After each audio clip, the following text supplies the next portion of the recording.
It's happened. It's happened. Potter is gone. Oh, Paddy.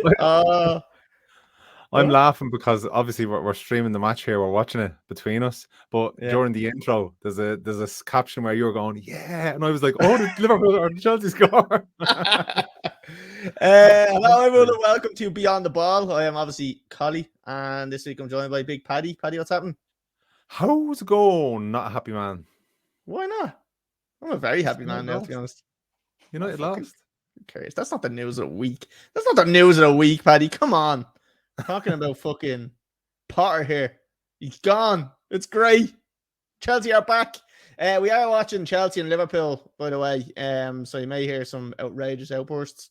Apologies if you hear anything that you don't like to hear, but that's kind of your problem. Paddy, we're going to look back at some of the matches from the week. We have a bit of news, obviously a couple of seconds and stuff like that we'll talk about. We'll have a look at the fantasy football, and then we'll look at the weekend fixtures as well, and kind of just some on Wednesday, I believe, as well. So, Paddy, we're going to jump straight into the football review.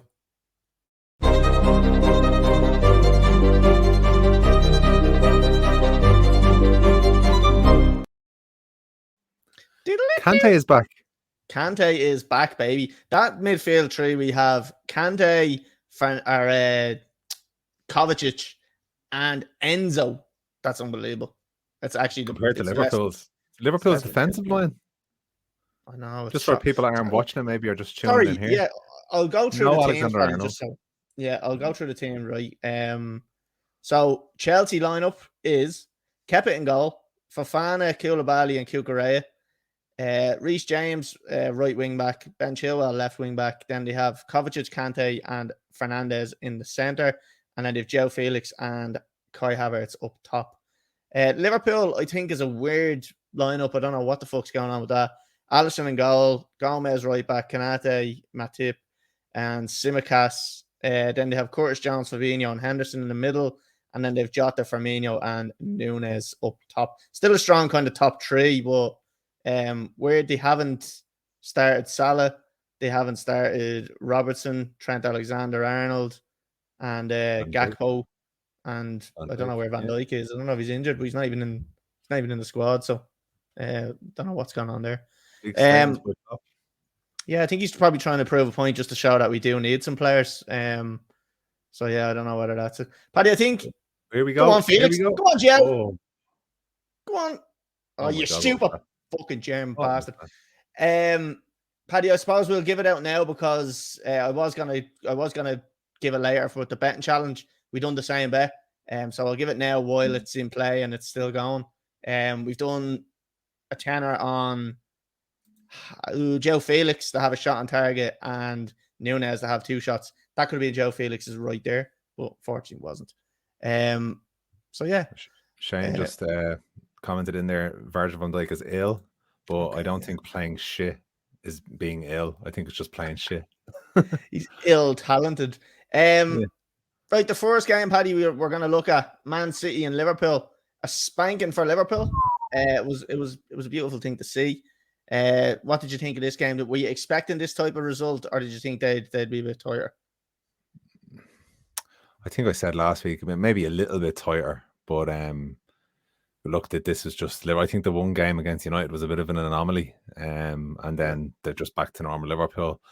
Even the changes they made from the bench, I think at one stage he brought 4 players on at once, to turn the game around. And if anything, they made them worse. Trent Alexander-Arnold making some horrendous mistakes at the back to give away goals to Man City. They're in a mess. What a fall from grace from nearly getting the quadruple last year to becoming a mid-table team this year, to becoming a pre-Klopp Liverpool. Because that's what they're back to now. Oh, Jesus. I think Liverpool now are pre-Klopp. Yeah. I think they need what Chelsea needed, and it's a big, massive rebuild where they just need They need a brand new midfield and they need a brand new defense. Well, not so much defense, but They just need to spend like €1 billion. they just needed a whole new team. Look, the defense, they need 1 or 2 additions to the defense anyway. The midfield, I think, for Liverpool is probably their weakest and could definitely do with some depth in there. So yeah, I think they're in a rough situation. I don't know whether Klopp fancies it in terms of like him doing under a rebuild. I don't know whether that would work from him. What?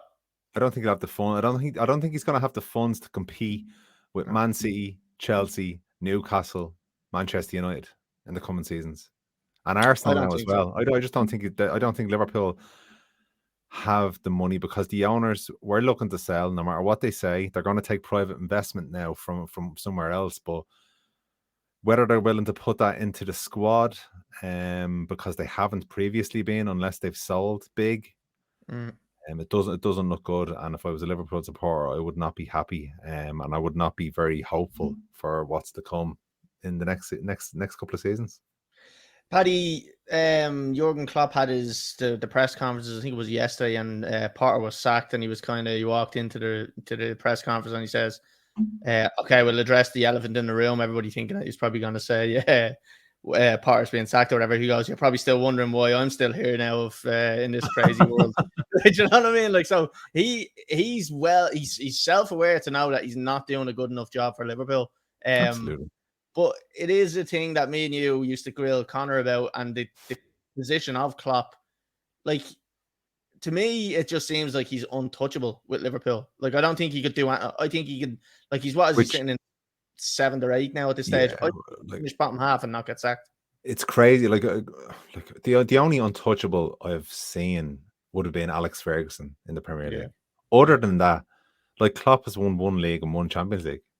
Yeah, they've performed well, all right, but to be untouchable with that record, like, it's not that good, really. Like, it's great winning them, but in the length of time he's there, supposedly he's the best manager since fucking Shankly. Like, you know, it's just it's not. It doesn't add up.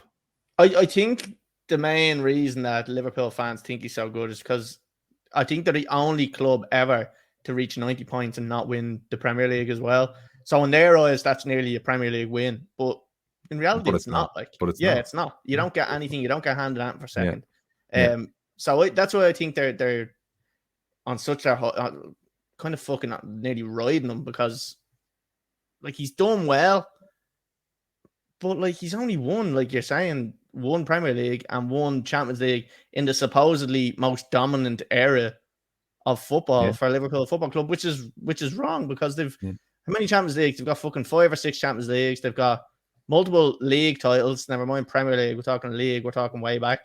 Like, so to say that he's the best manager Liverpool have ever had is absolutely scandalous, and it's like it's an insult to their previous. Absolutely, it really is. And if you look at these teams and where they get their eras of dominance, you know, and then they kind of fade away. It was 20-30 years before Liverpool won a Premier League again.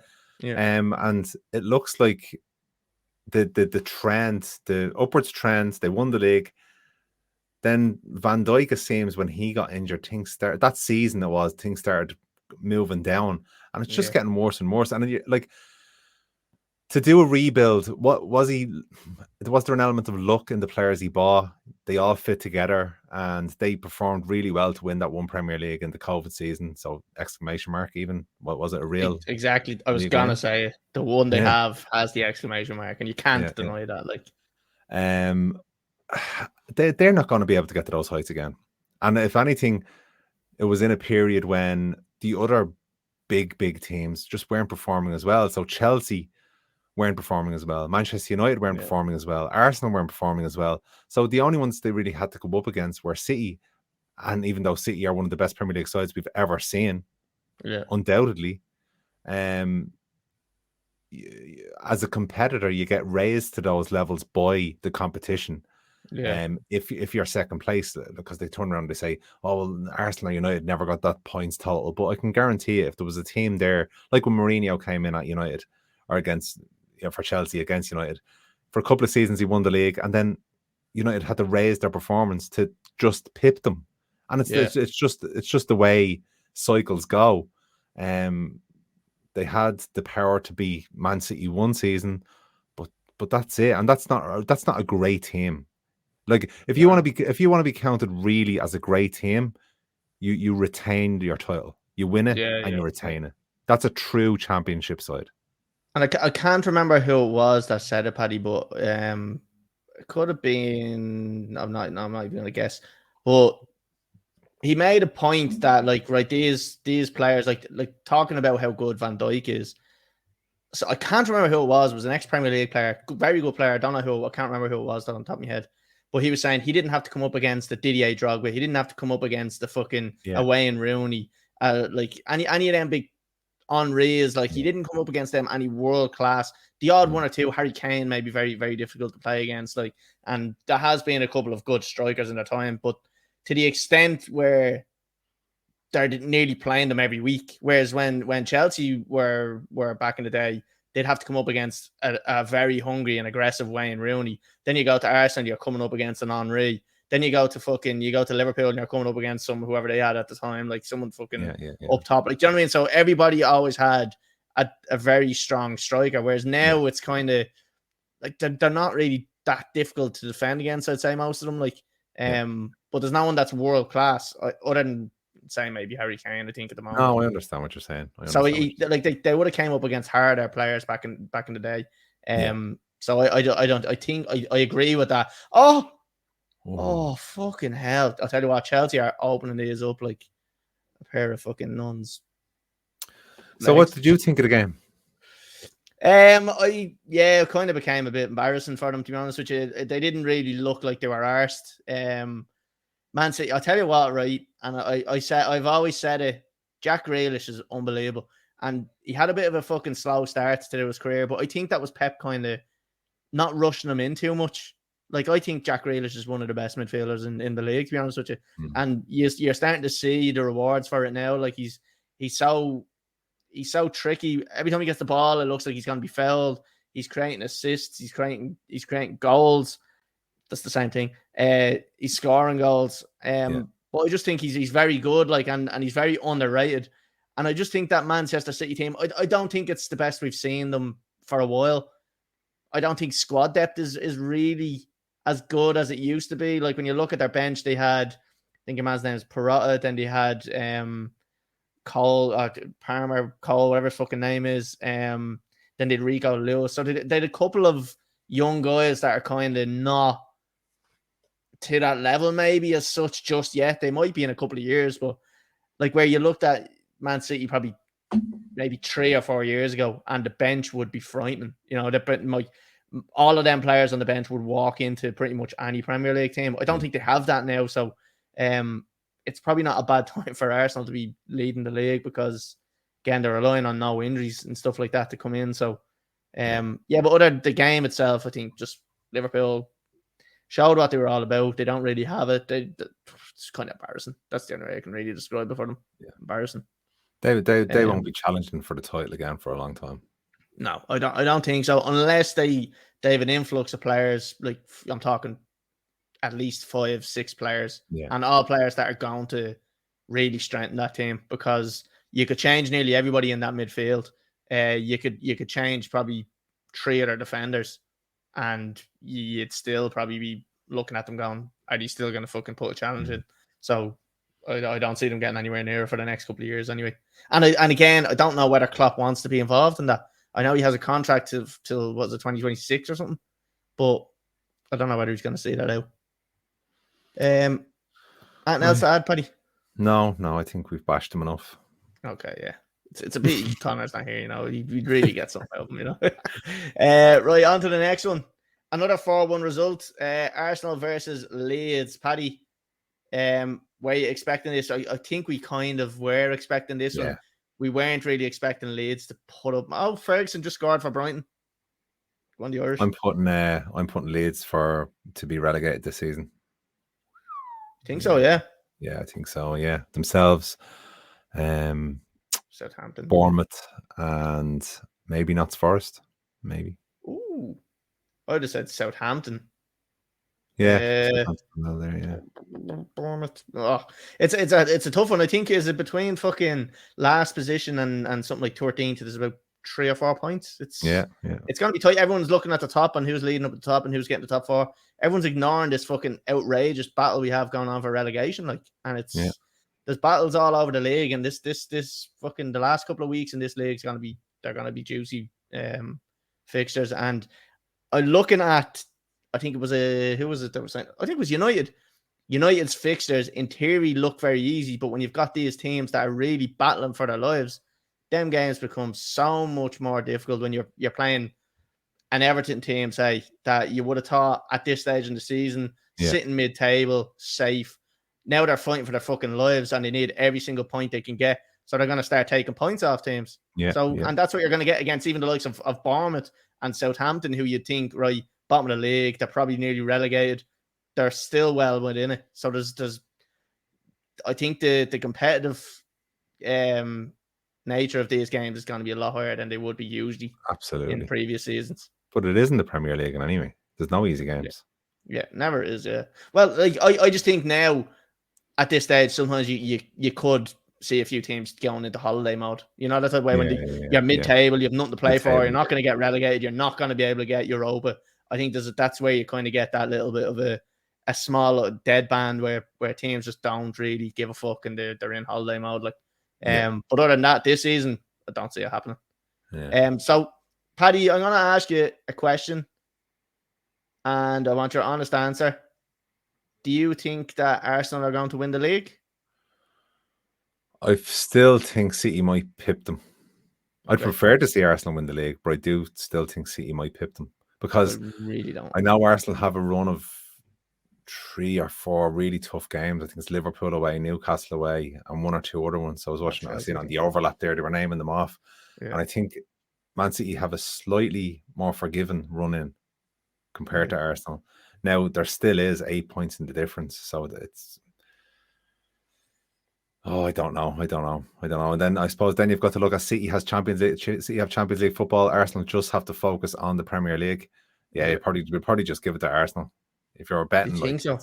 Yeah, I think so. Like I think if you were to offer the Premier League or the Champions League to Man City, they pick the Champions League all day because Pep's been there, done that, and he wants to win that Champions League so badly with Man City. You can see it. You can see how badly he wants to win it. Like, so I think if you giving him the option, he's probably going to focus a bit more on the Champions League rather than the Premier League. Like, And do you think City are as strong as they have been, or they look as good as they have done since? I don't think so.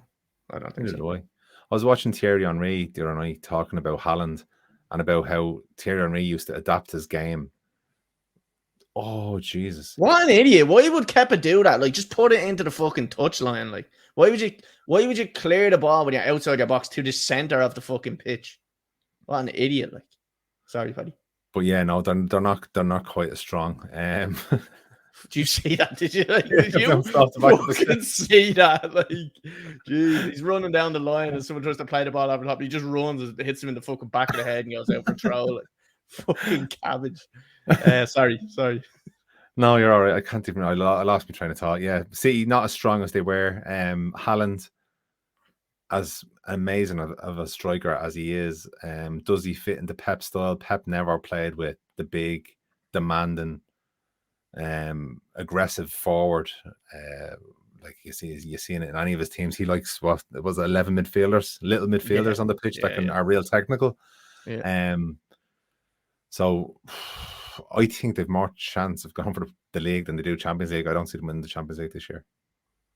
Yeah, to be honest with you, I don't see them winning the Champions League either, and I'm not just saying that because I actually think Chelsea could win it if we can get a manager sorted and do it quickly. I don't think Real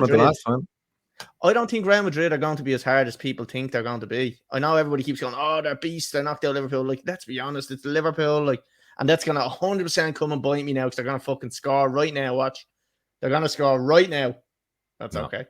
I mean, that sums up Liverpool right there. Yeah, so I think Chelsea are going to get through against Real Madrid. And I know I'm biting myself in the fucking arse here, but like I think they're 8 or 9 points behind Barcelona in the league or something, or 12 points maybe. There's a massive gap, I think. So they're not all that and a slice of bread. Did I say that last week as well? They're not all that and a slice of bread? Yeah. Yeah, you did, yeah. But you It's said it not wrong even a or something. saying. That's not even a saying. Where am I getting that from? They're not all that on a slice of bread. They're the best thing since sliced bread. That's the saying. That's what I'm trying to say. That's what I'm trying to say.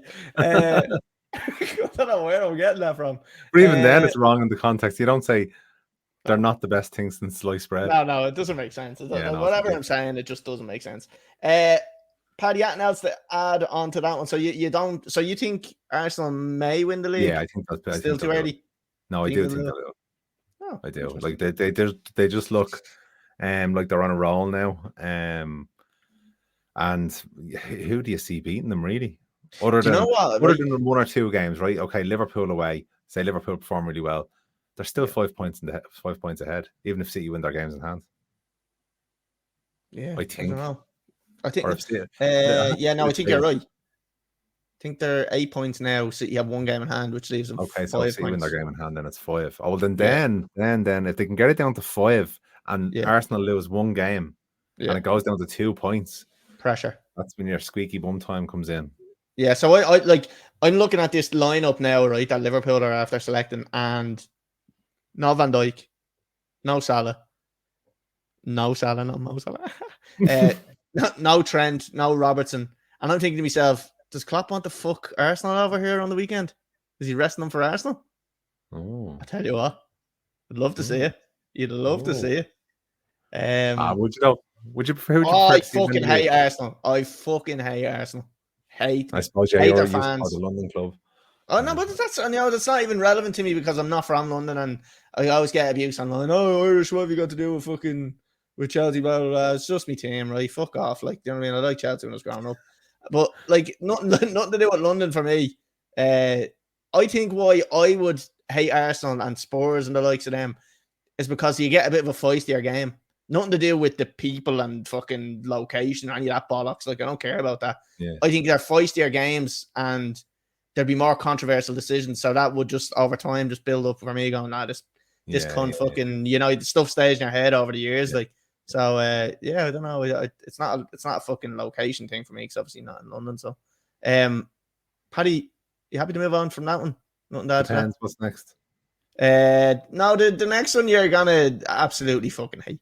It's Newcastle 2, Manchester United 0. Paddy, I asked you for a reaction video, and the response I got back was, yeah, it's on the way. And I sent a thumbs up, and then that was the last. And this is the I thought you realized I was being sarcastic. Could you not read the sarcasm in the text message, no? Do you know, I was thinking to myself, I was like, I think he's being sarcastic here, but if I just play it like I'm being serious, he might actually do it. It obviously didn't work. So, talk to us. What happened with United? To be honest, I like saving my reactions for the podcast because there's nothing left for the pod then if I don't. But fair enough. There was a stat given before the game when that back four start together. I think it was 6 times this season. They've only won once with Deloa at the back, even with Varane and Martinez. Oh, what a goal!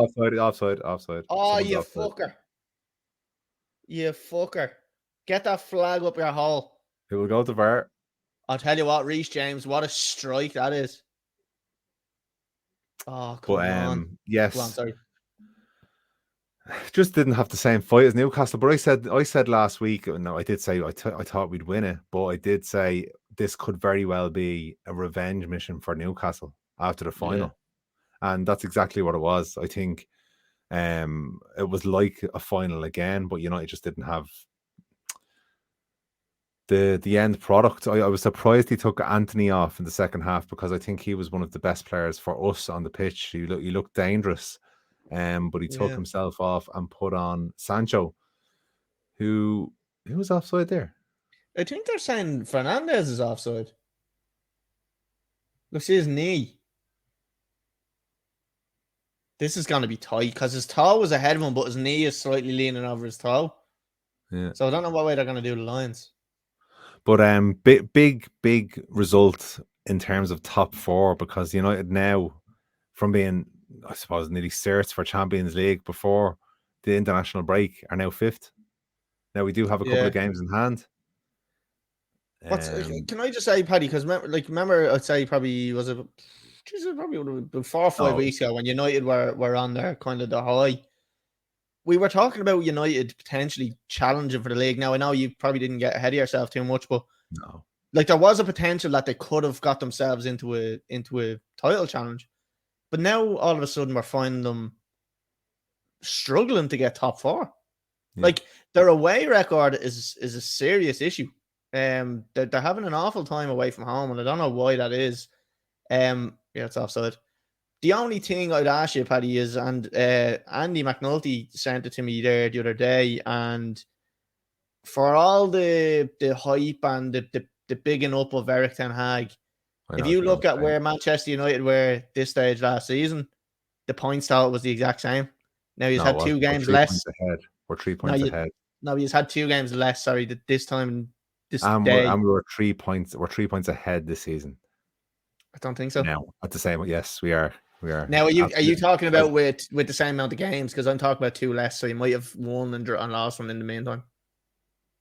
Won, lost. Because the stat I seen was United had played 26 and 28 was compared or something like that. So it might be slightly different. But yeah, there's only about 3 points in it. Well, we've won the Carabao Cup, semi-finals of the FA Cup, and semi-finals of the Europa League, quarter-finals of the Europa League.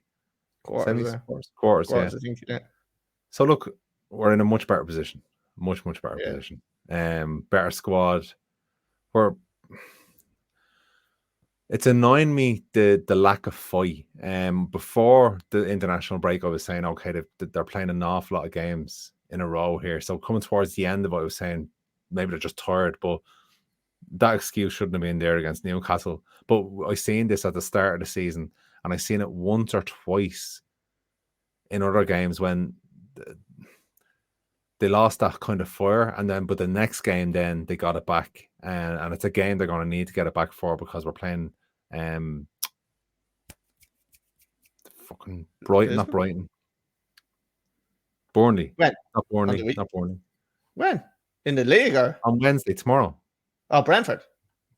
That's I knew it was a B. Brentford, who hammered us at the start of the season, so it won't be an easy game. I think Casemiro will be out for this one, and the Everton game the weekend. We really need him back badly. I think Eriksen will be back for the weekend game against Everton. But following a defeat like that, which was unacceptable, to be honest with you, going for the top 4 places. Yeah. We do have a few players coming back. Martial is back now as well. Got the Austrian sausage out. I know he worked well. He worked hard, but you want your number 9 being a threat. Yeah. And all teams know that if they cut out Marcus Rashford and Anthony cutting in and taking that shot on his left foot, it's very easy to defend against United's front line at the moment. But you kind of let him go a bit, don't you? You let him just have a bit of space, because he's not really a threat where you can nearly then double up on Rashford, and yes, Rashford becomes less of a threat then. Like. Yeah. Because he's not very good whatsoever. He works hard to try and win the ball back. And here we go. You're shit, fucking idiot. I think we got away with it for the large part because we were getting decent results. Yeah. But as soon as the results have started to turn out, there's a bit more focus on him, or what we're lacking, because we need a couple of goals now. Yeah. I just hope Anthony Martial can stay fit now going towards the end of the season, because I think he can be a big plus if he does. Because I even seen 1 or 2 bits of link-up play after he came on against Newcastle, that just looked better than fucking the Austrian sausage. So like he has, like, and we've talked about this. I think just to look at this stage, we're talking about for fucking years with Martial. He does have massive potential. In fairness to him, like, he's got bags of talent, but it's just like he looks like he's just a lazy fucking the attitude. He just looks like he doesn't want to be there. It looks like Jonah looks like it is a fucking job for him. You know what I mean? It's not that hobby that he loves, that he's passionate about. It just looks like he's fucking paid to do a job, and he's miserable doing the job. Oh, Frank Lampard's in the stands. Big shout out to Frankie L. So yeah, I think if you can keep Martial fit, I think it's a massive boost for United. Yes, it is. Sorry, got distracted. Someone texted me there. I thought it was a goal. So yeah, Paddy, what, like, looking at it over the summer, what do you think you need to improve? Who would you bring in if you could bring people in, and who would you get rid of? Let's not give individuals for bringing in.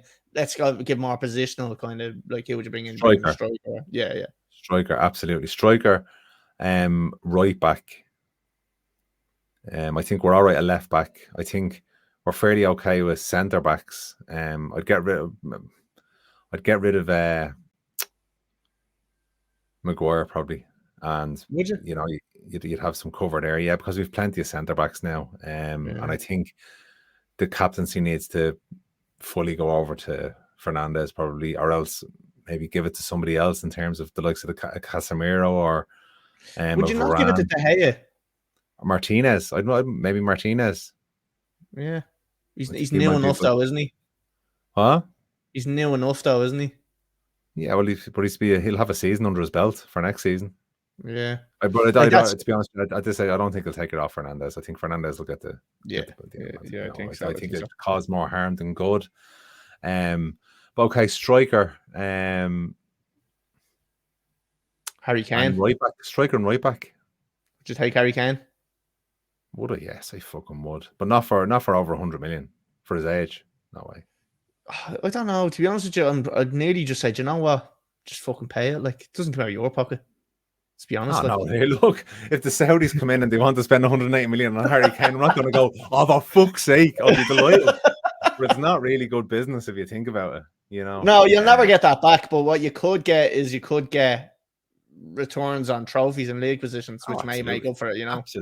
Absolutely you could. And I think defenses and teams would fear United with a striker like that. But look, I think they're going to be getting a striker over the summer either way. And they're slim pickings at the moment, so it's whether they can get or they can compete with other teams. You're going to have to pay top dollar now, because when things are, so how would you say, scarce in supply, demand goes up. Yeah, exactly. No, demand goes up and the price that means the price will go up. So if they can get Harry Kane, which I think Harry Kane has to move, he has to move if he wants to win anything. Look, he can be a one club legend if he wants, but I think his aspirations are to win a couple of trophies before he retires. It has to be. Of his talent, it has to be. Yeah, definitely. To be honest with you, Paddy, I actually think you are going to get him, and I think it might be a massive difference for you. Like, I think the only thing Daniels would be worried about is just trying to make sure that defensively you're sound and midfield is sound, and then I think your attack is sorted. Like, so you've got the likes of Sancho, who you still know has talent. Then you've got the likes of Anthony. Then you've got Rashford. Do you know what I mean? You have so much talent there as well that, like, a good striker would definitely bring you up to the next level. Like, I'd keep Sabitzer because I do rate him. I absolutely do. Eriksen is aging now. We've got Casemiro. I'd probably look at getting a midfielder and maybe getting rid of McTominay or Fred. I would keep Fred. Players, get rid of McTominay.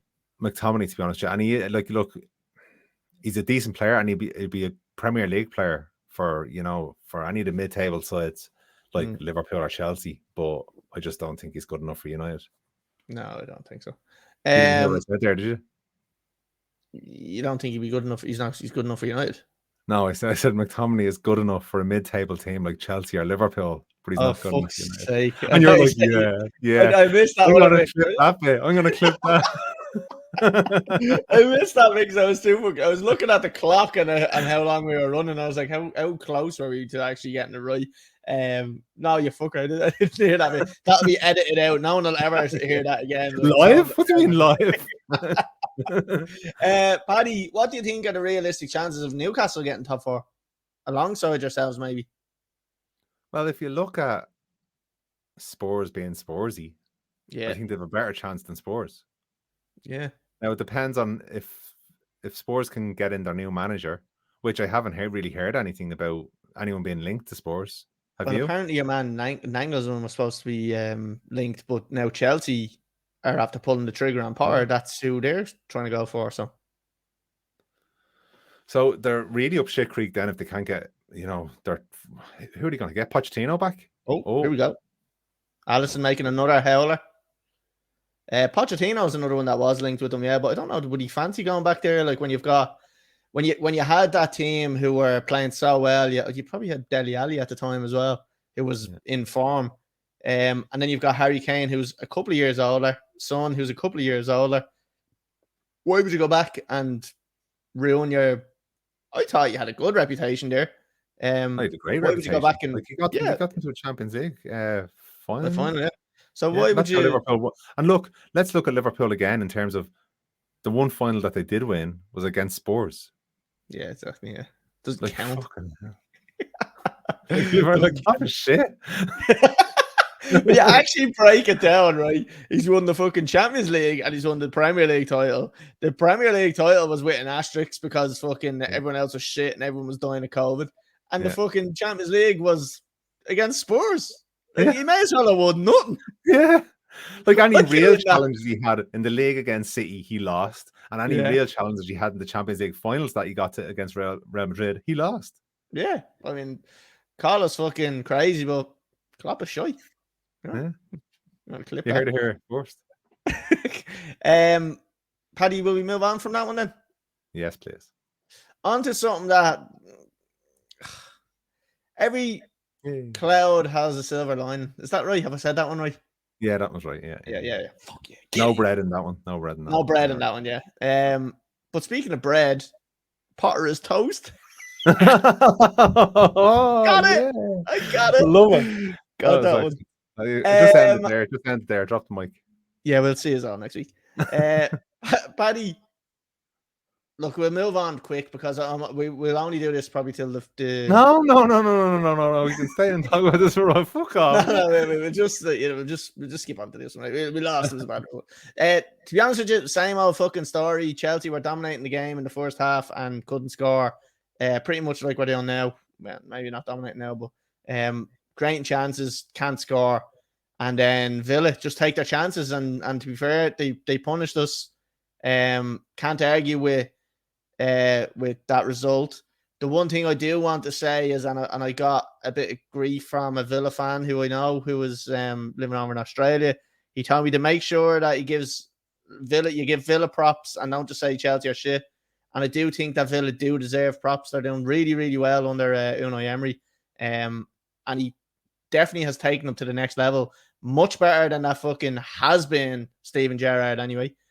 So I hold my hands up. Well done, Aston Villa. He's were a lot better than us. Yeah, he's a great manager. So fair play to him. But Paddy, like I said, that silver lining is the fact that it put the final nail in the coffin for Potter. For me, look, I done a video saying that it has to pull the trigger, but Todd Bowley has to pull the trigger. Enough is enough. And lo and behold, I don't know if it was later on that night or then the following night, I get a message from, I think it was one of the followers on the Instagram page, Niall Black, and I just seen it popping up on my screen. Me and the missus were about to watch a program, and it popped up. You got your wish, Potter's gone. And I jumped up. I was like, whoa. I was like, got the remote, it's turning it on. I was like, she's like, what you doing? I was like, I have to fucking check something. Don't speak. You have to fucking check something. I was going mad. I was turned it on. There it is on fucking Sky Sports. Potter sacked. I was like, jumped up and I started going, yes. And she's like, what's wrong? I was like, fucking Chelsea manager after being sacked. And she's like, and what? Like, I was like, I fucking wanted him to be sacked. She's like, should they fucking sack every manager? I was like, don't start. What was the program? Do you want to know? Yes, because I know you're embarrassed about it because you said we were about to watch a program. You didn't tell me what you're going to watch. But I'm going to hold my hands up and say this program is unbelievable. And you might watch it yourself, Paddy. Below Deck on Netflix. No, that's not. Watch it. I'm telling you, watch it. I don't like reality TV that much, but this is very good. It's on Netflix and it's on any legal streaming boxes.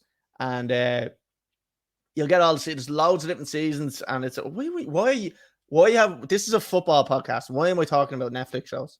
I'm actually watching Married at First Sight Australia, and wow, it's good. Oh, really? Yeah, yeah, it's so good. I watched the first two episodes. I watched the first two episodes of Ted Lasso, the new season. Oh yeah, shy, absolute shy. Yeah, so hopefully that gets better. But back on to Chelsea, Paddy. Yeah, it was the final. It was the final nail in the coffin. This is what I honestly think, right, of this whole situation with Chelsea.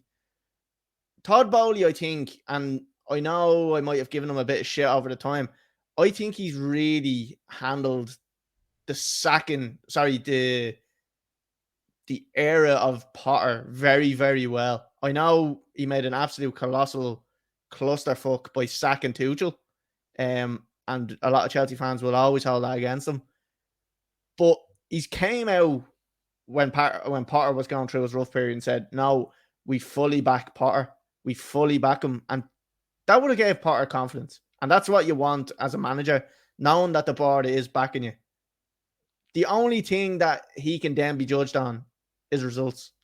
He's fully backed him. He fully believes in his ability to manage a team. But when shit hits the fan to the point where it's not retrievable, the season is gone, and you've pretty much shown maybe Chelsea isn't the right fit for you. Todd Bowley gave Potter plenty of time and allowed him to try turn it around. There was one or two chances where he nearly did turn it around, but couldn't keep it going, keep momentum going. No, he didn't. What? No, he didn't. Didn't give him time. No, he never nearly turned it around. He gave him too much time. He did. But I respected it. So hold on, you're saying Todd Bowley, like, okay, he handled it really well. He didn't handle it nearly as well as Roman Abramovich would have for Chelsea. Yeah, but no, because like Roman Abramovich was set in his ways in terms of he knew that when a manager was not doing well, he was gone straight away. Todd Bowley came in with an idea that this is the new era of Chelsea. I'm going to completely change the culture. We're not going to sack managers anymore. Now, I know we've done it straight away, but his idea was, I'll sack Tuchel, get a manager in who I think can be here for 5-6 years, longevity. And then he had a plan in mind. We'll get all these young players. So Todd Bowley, in fairness, it made it look like anyway that he was looking forward to the next 5 or 6 years with Chelsea, and they were going to be elite. It didn't work out. Look, like that's all. This is like us playing FIFA and being the manager and thinking, "Oh, let's make this decision or that decision, and it'll be good." I don't think he truly has the knowledge to be making those types of decisions. He shouldn't be signing players. Sack Tuchel and get in Potter, and then give Potter that much time. You might think, "Oh, he handled it well," but he will be the reason you finish outside of any European football this season, and quite possibly with nothing to show for it. Nothing. No chance. Because I don't see us win the Champions League. Absolutely. I know you're hopeful and all, but I think we'll win it. I don't. The only thing is, the only reason I respect him now is because he sacked him. Like, if it had gone on another couple of weeks, I would have just been completely fuming and fucking screaming and shouting about him. But he's pulled the trigger and he's sacked him. So too late though. But it's too late to claw your way back now into the Champions League spots. Should have done it. In a way, he kind of saved face by giving him enough time. I know we're saying he's giving him too much time and we're past the point of return. The season's a write-off. Fair enough, we're rebuilding. We're after signing loads of teams. In my opinion, we probably have the best squad in the league. I don't know whether many can argue with that, really. When you look at squad-wise. Not going forward, I don't think. Yeah, maybe striker is where we really lack. Like, our wingers are pretty good. Like, the likes of Pulisic, he's actually, for someone who's a rotation player, find me some rotation players that are as good as Pulisic, because there aren't really that many. Joe Felix is unbelievable. I'm just saying it here. He needs to be made permanent. I think he wants to stay permanently, but I think that has to happen. Another one as well is Nkunku is coming in, and I'm pretty sure that if we get an Nagelsmann, he's already had him at Leipzig, so he knows him. So that could work out a treat. But Paddy, I think, look, on the Todd Bowley situation, I think he handled it well enough to give Potter enough time to really determine this guy is not the man for the job. Maybe left it a little bit too late. I agree with you. Because Roman Abramovich would have sacked him probably 8 games before that. Yeah. But at least we know, and at least he's got it out of his system, that this probably isn't the reality of modern day football. You have to just you have to just manage a club based on the results that are happening in front of you. And that's just I think that's the bottom line of it. Yeah. To be honest. Absolutely. Like, because if he hadn't have had the resources at his disposal that he did have, I'd say, okay, you give Potter time because, you know, there was extenuating circumstances, but he gave him that 600 million. window, that mid-season window. He spent 500 million or something, or 700 million or something. Yeah, we've spent 600 million since the start of the season. So, and that's not acceptable. No, after Christmas, he should have got a month, maybe 2 after Christmas, and that was it. Yeah. Well, look, Paddy, the fucking damage is done now. Chelsea are sitting in 11th, and Potter is gone. Long may we fucking get a new manager in and we return to the top, because I think it will happen if we get a top manager in. I am going to say, people are always asking me who do I want in. I do like the idea of Nagelsmann coming in. Done really well at Leipzig and was doing really well at Bayern. Surprised they even sacked him. And I do like the thoughts of Luis Enrique coming in as well. I did say Diego Simeone. That's obviously not realistic because he's not going to leave in the middle of the season, especially when he's finishing up at the end of the season. Pochettino's another one, but to be honest with you, I don't think that's happening. I'm pretty sure he's out of the running for that. The one thing I will say about Chelsea, Colly, is because you're saying there, one of the best squads, and I remember a time when United and they always have been since Ferguson left, spending massive amounts of money. It's probably spent more than anyone, and we fuck all to show for it. So if he's throwing around money, but he doesn't have the right people in the background making the decisions, and he's be a long time spending lots of money and winning nothing, because I've seen it there. Yeah, I agree. I agree it can happen, but I do think that Chelsea have a good core of players there that would definitely be enough to challenge any league. Like, so. Jesus. Shoe. He's offside. Look, Paddy, it's all good. I'm sure we'll know. Apparently, the next manager is going to be in charge before Wednesday, next Wednesday or something. So by the weekend, maybe. So we'll see what happens. Oh no, it's supposed to be the weekend. Wolves, I think they want them in charge. But Kepa, will he catch the ball, man? Right, Paddy. Anything else you want to add on Chelsea? No. Okay, right, we'll move off. Paddy, we have the fancy football. I'm going to pull up the thing. We'll do it real quick because the match is going to halftime there anyway. So I can close that out and just share it. So sorry, let me take us into the fantasy football.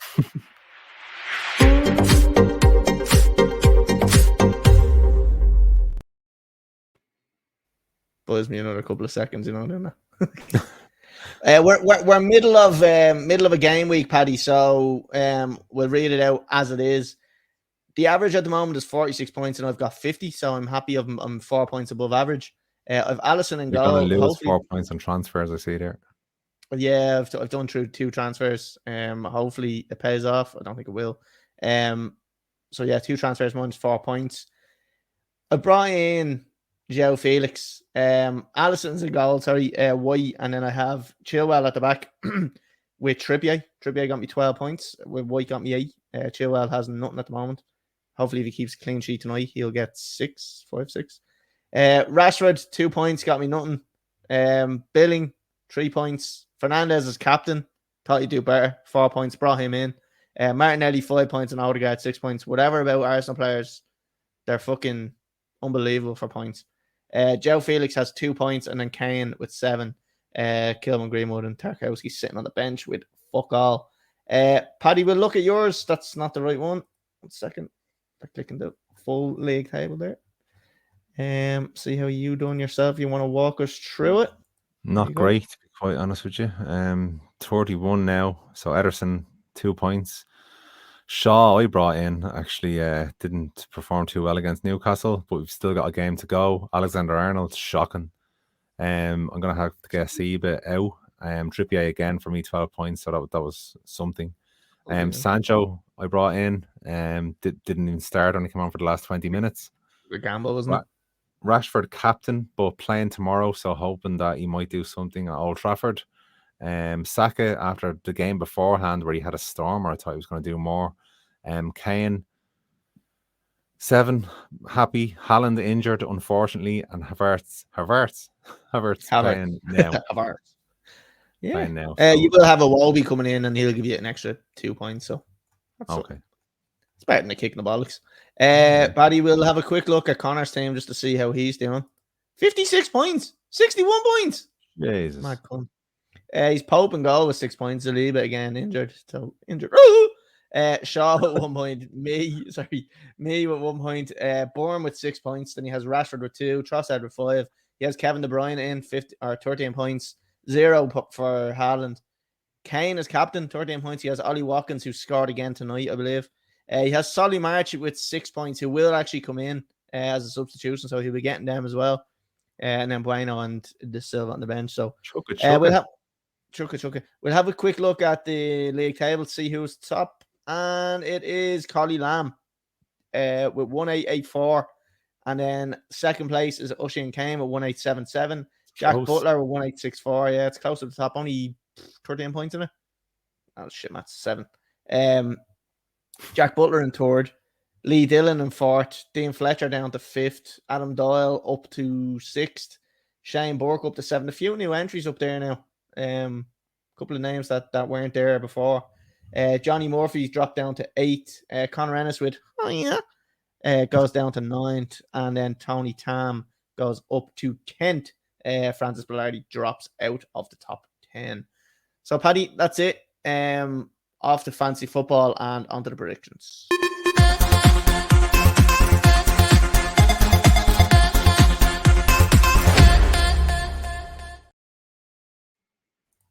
Right, Paddy. We won't spend too long on this because I wouldn't mind getting off and going and actually watching and enjoying the second match. First match up is obviously the one that we are watching right now. It's halftime 0-0 between Chelsea and Liverpool. What score do you think it's going to finish?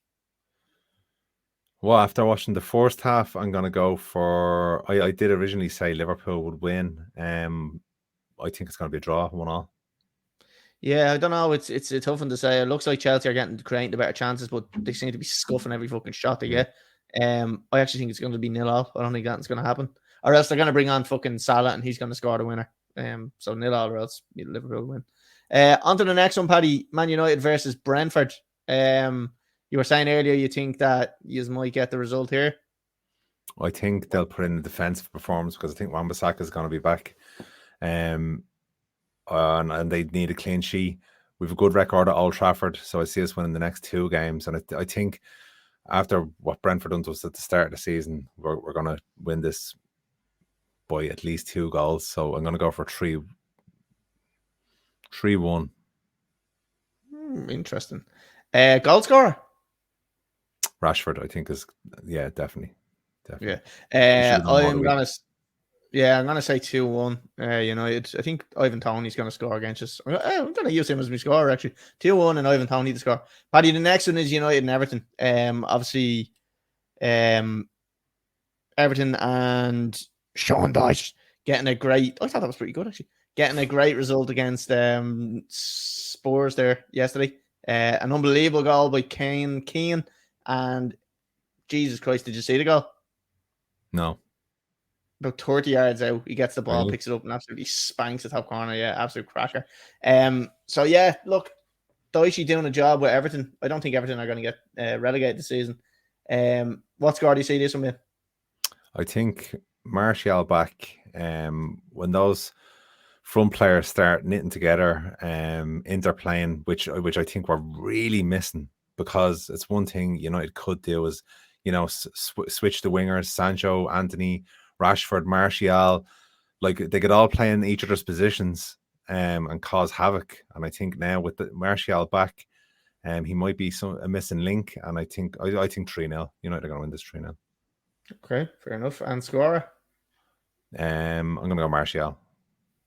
Okay. I think probably this one comfortable enough. I think 2-0. And I'm gonna say, who will I say? I'll go with Rashford to score. I think Rashford will probably get on the score sheet. Next one, Paddy, Wolves versus Chelsea. How do you see this one going? Tough place to go. Really, really tough place to go. If you have a manager in place, if you don't win this game tonight, confidence is going to be rock bottom. I'll go for a draw. 1-1. Yeah. Okay. I'm thinking we may get a manager in and he may be able to turn it around a little bit. And I'm going to say 2-1 to Chelsea. And I'm going to say Havertz to score. Just saying this here. Southampton against Man City. What do you reckon on this one? Yeah, City have to win to keep the pressure on Arsenal. So yeah, I think City win 3-0 comfortably. Yeah, Southampton is fucking. I think Haaland will be back as well. The machine. Yeah, I don't know. Like this one could be a fucking banana skin for Man City because Southampton are in a spot where they're rock bottom, and they're in fear that if they lose this game, they may be a little bit too far to try to recover. So this could be a massive game.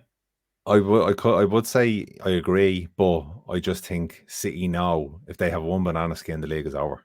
I think if there's one weekend where City slip up before Arsenal do, the league is over. That's it. It's done. Yeah, and it could be this one.